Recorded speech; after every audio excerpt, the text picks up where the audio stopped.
Muscle relax होते जाएंगे और उसकी जो टो वॉकिंग है वो ऑटोमेटिकली ख़त्म हो जाएगी। और इसके साथ साथ हम उसको हील वॉकिंग की तरफ लेके आएंगे, हील वॉकिंग की तरफ लेके आएंगे। अस्सलाम वालेकुम। आज की वीडियो ख़ास हमारे एक व्यूअर की फरमाइश पे हम बना रहे हैं कि उन्होंने बताया था कि टो वॉकिंग जो करते हैं बच्चे उनके लिए एक एक्सरसाइजेज बताई जाएं। तो टो वॉकिंग करने के लिए सबसे पहले हमें ये समझना पड़ेगा कि टो वॉकिंग बच्चा करता क्यों है। अगर देखा जाए तो टो वॉकिंग की मुख्तलिफ रीज़न हो सकती है। कोई न्यूरोलॉजिकल कंडीशन भी हो सकती है जिसको हम कहते हैं पैदाशी, अगर बंदे के दिमाग में कोई प्रॉब्लम हो तो उसकी वजह से भी हो सकता है। और उसके साथ साथ एक मस्कुलोस्केलेटल इशू आता है जिसके अंदर बच्चे के ये वाले मसल, ये जो पिंडली के मसल हैं जिसको हम प्लांटर फ्लेक्सर्स बोलते हैं, ये टाइट हो जाते हैं, जिसकी वजह से बच्चा क्या करता है, टो वॉकिंग करना शुरू कर देता है। हम सोच रहे होते हैं बच्चा जानबूझ के कर रहा हो, बार बार उसे हम डांट रहे होते हैं कि भाई सीधा चलो सीधा चलो, लेकिन बेसिकली वो सीधा चलना चाहे भी तो नहीं चल सकता, क्योंकि अगर हमारे ये वाले मसल टाइट होंगे तो ये हील को ऊपर की तरफ खींच लेंगे, तो ऑटोमेटिकली बच्चा ऐसे टो वॉकिंग की तरफ चला जाएगा, टो के ऊपर वॉक करेगा।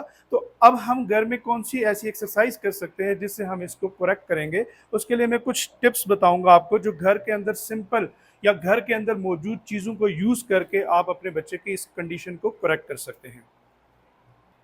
सबसे पहले जैसे मैंने कहा कि पिंडली के मसल टाइट होते हैं, तो जो टाइट मसल हैं उनको हमने क्या करना है, रिलैक्स करना है। और उनको रिलैक्स करने के लिए अगर हम हाथ से एक्सरसाइज करेंगे, उसको पकड़ के खींचते रहेंगे तो वो शायद उस तरह रिलैक्स ना हो। तो उसके लिए आप ऐसा एक स्लोप बना सकते हैं और उसके ऊपर आप इस पोजीशन में ऐसे खड़े रहेंगे। जब इस पोजीशन में बच्चे को खड़ा करेंगे तो उसके ऑटोमेटिकली ये मसल स्ट्रेच पोजीशन में आएंगे और उसके ये मसल रिलैक्स होते जाएंगे। इसको कहते हैं हम पोजिशनल स्ट्रेचिंग। पोजिशनल स्ट्रेचिंग करेंगे। और अगर बैलेंस लॉस हो तो आगे कोई चेयर वगैरह कोई इस तरह की चीज़ रख सकते हैं जिससे बच्चा इजीली उस चीज़ को पकड़ के इसके ऊपर स्टैंडिंग कर सकता है। और स्टैंडिंग कितनी करनी है, मिनिमम 10 to 15 मिनट दिन में 2 दफ़ा। अब इसको किस तरीके से आप बनाएंगे, आप किसी भी आम कारपेंटर को बताएं कि इस तरह एक लकड़ी का ऐसा बोर्ड सा बना ले। अगर आप देखें तो हाफ फुट जो है ना इसकी ये विड्थ है, सॉरी हाइट है, और लंबाई की अगर बात करें तो 1 फुट।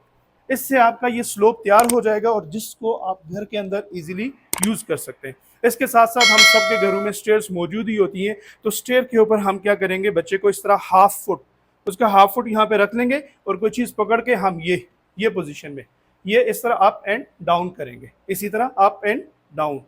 जिससे क्या होगा, उसके ये जिससे उसके जो टो वॉकिंग की हैबिट है वो भी ख़त्म होगी और जो ना ऑटोमेटिकली उसका जो फुट है वो सीधा होता जाएगा इंशाल्लाह।